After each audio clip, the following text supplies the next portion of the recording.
Hello friends, I am Sameer Kalia, Associate Professor, PG Department of Physics, DAV College, Amritsar. In this lecture series, which I will be starting from today, in the part 1, I will start with transistors and from the historical background of transistors. We'll go on to deal with other types of transistors apart from BJTs, that is FETs, MOSFETs, some special devices like UJTs, SCRs, and then we'll move on to digital electronics. I hope after the end of this lecture series, you will be able to deal with most of the topics which are common at undergraduate and postgraduate level of electronics. Let's start with the historical backgrounds of transistors. Even before the start of the transistor, the electronics was very much there, and that was basically because of the use of vacuum tubes. Let's say we are very much familiar with a diode, I hope. This is a PN junction diode, but before the invention of this PN junction diode, we had been using what we call as a diode wall. A diode wall in a vacuum tube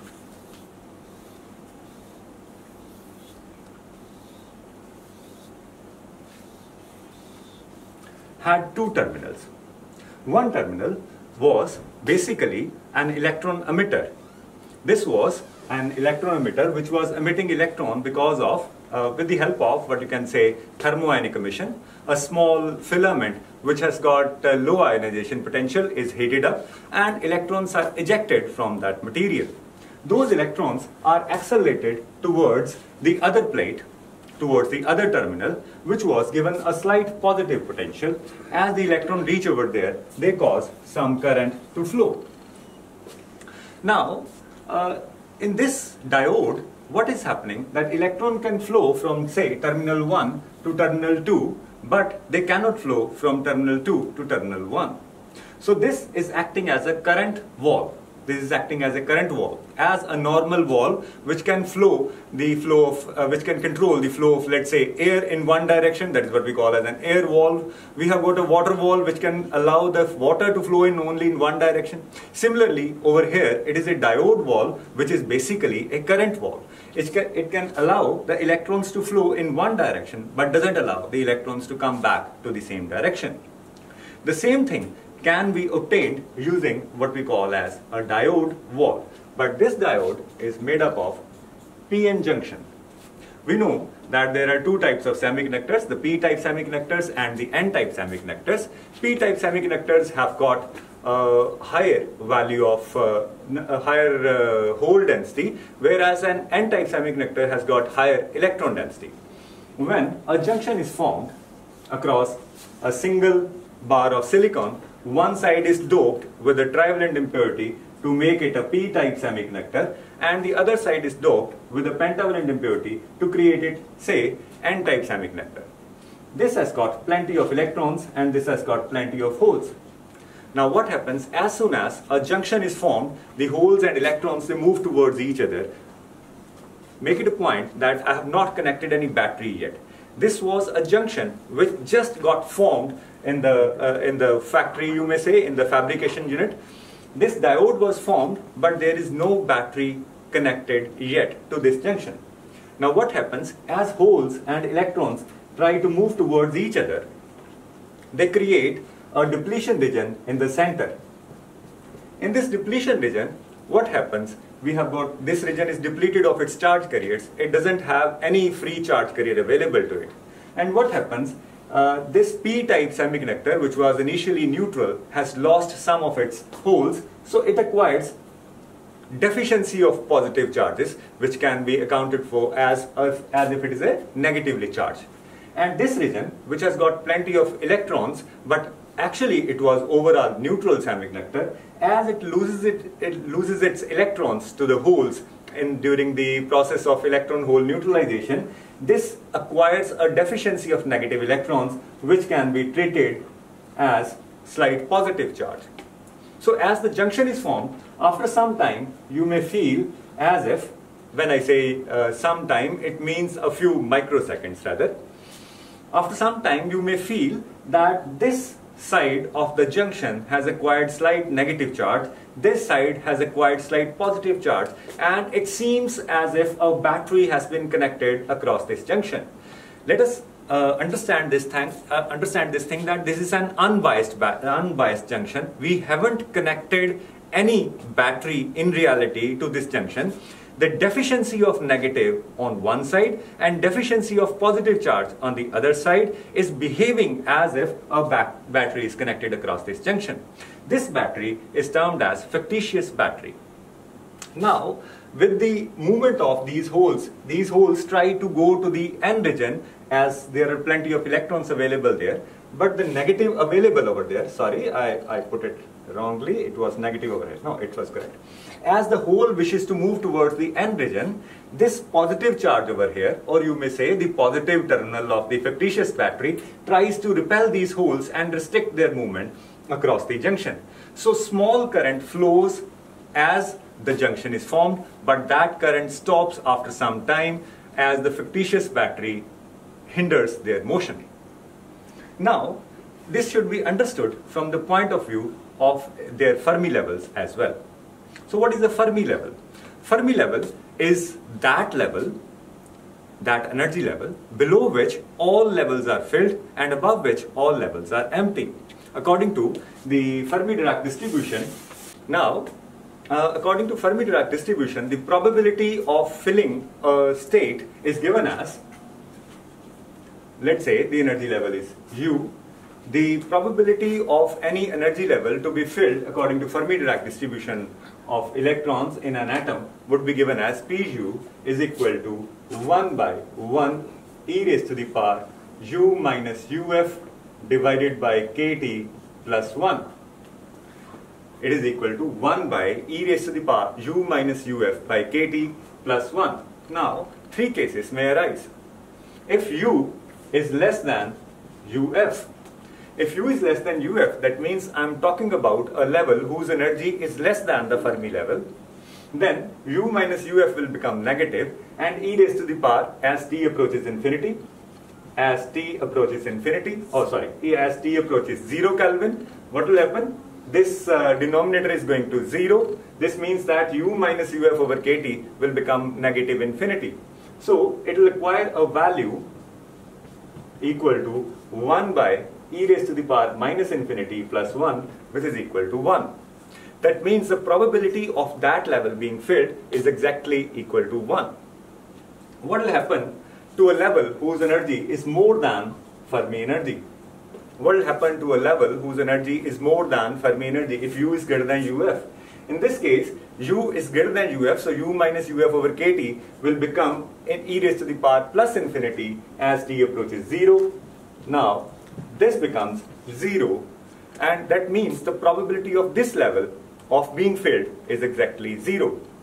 So practically I can define Fermi level as that level below which the probability of a level being filled is 1 and above which the probability of being filled is 0. But what about that particular Fermi level? What is its probability of being filled? Let us find its value at T equal to room temperature. At room temperature. So probability at room temperature of Fermi level being filled, that is U equal to Uf, would be given as Pu is equal to 1 e raised to the power 0 plus 1. That is equal to 1 by 2. That means Fermi level can be defined as a level whose probability of being filled is exactly 50% at room temperature. This can also be understood with the help of its graphical distribution. If I draw a graph between the energy and the probability of that level being filled, the graph is something like this. The probability is 1 for U less than Uf, and probability is 0 for U greater than Uf. But what about other levels? As the temperature increases to, say, room temperature, the electrons from the filled levels get excited to the empty levels, and that means the probability becomes half for U equal to Uf. Now this is the definition of Fermi level. I can draw the Fermi level for p-type and n-type semiconductor and consequently the Fermi level of complete p-n junction. Let's do it. The Fermi level for a p-n junction can be drawn like this.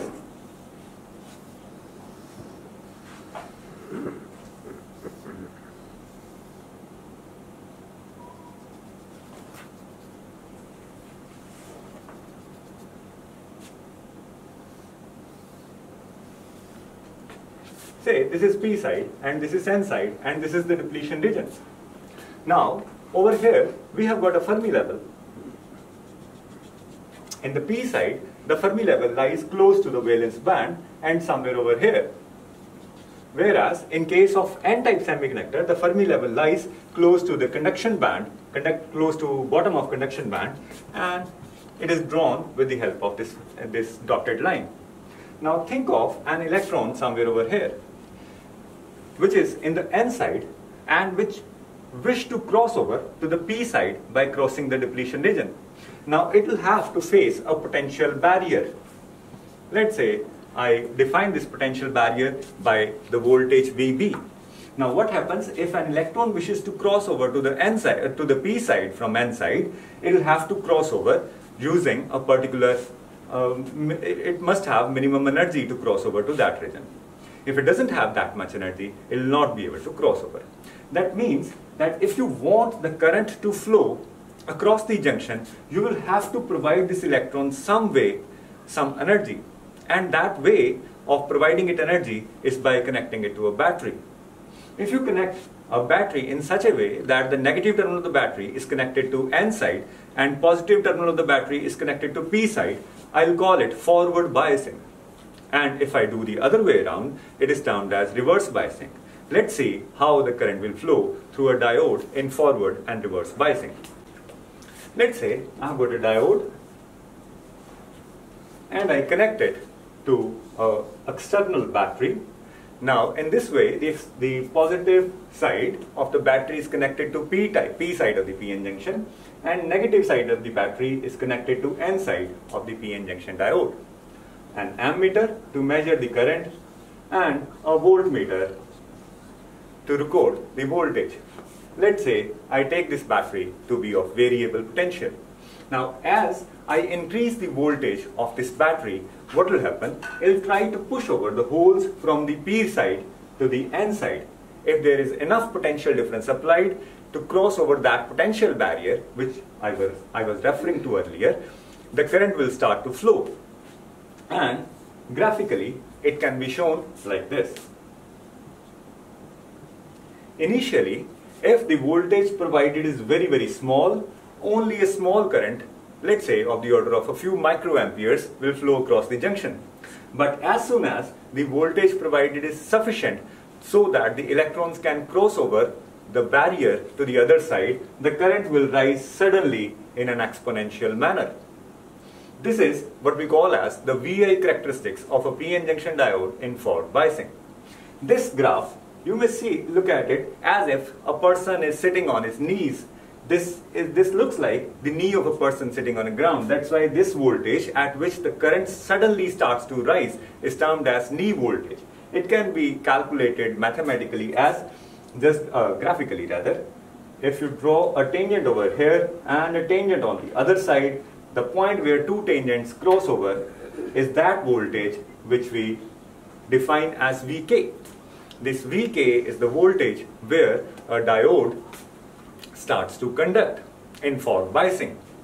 This knee voltage typically is of the order of 0.7 volt for germanium made diode, and it is 1.1 volt for a silicon diode. Now, what will happen in case of reverse biasing? If I reverse the battery, that means I connect P side to the negative of the battery and N side to the positive of the battery, what will happen? We can see now from this Fermi level diagram that this electron doesn't get enough energy to cross over to the other side, that is the P side, rather it is being pulled back. That means this electron would not be able to cross over to the other side and will not conduct. Same thing will happen to the holes on the P side. That means they won't be able to cross over the junction and there will be no current flowing across this PN junction diode. So even if large voltage is applied, there are diodes available which don't conduct even up to 400 volts, 1000 volt. So even if at this voltage the diode does not conduct in reverse biasing. Although, if voltage applied is so much that it can knock out the electrons from their covalent bond or create an avalanche, then the current can suddenly increase, and that is what we call as the diode breakdown or reverse breakdown or avalanche breakdown. This voltage, where a diode starts to conduct in reverse bias, is termed as an avalanche breakdown voltage.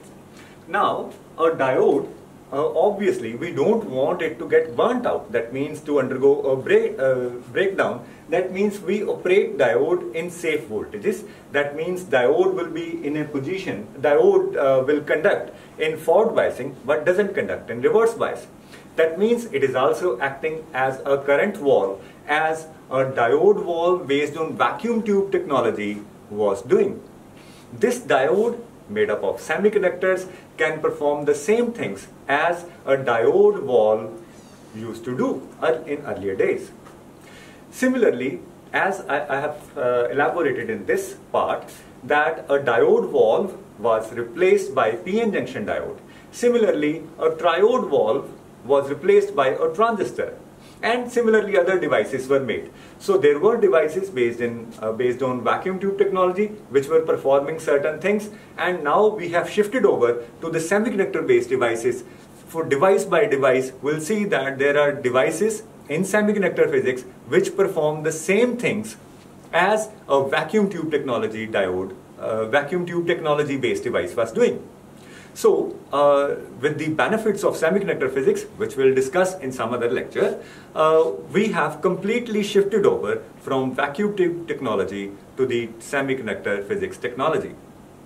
So I think this is good enough for part 1 of this lecture. In the coming lectures, I'll discuss the comparison of the triode valves and the transistors. Thank you.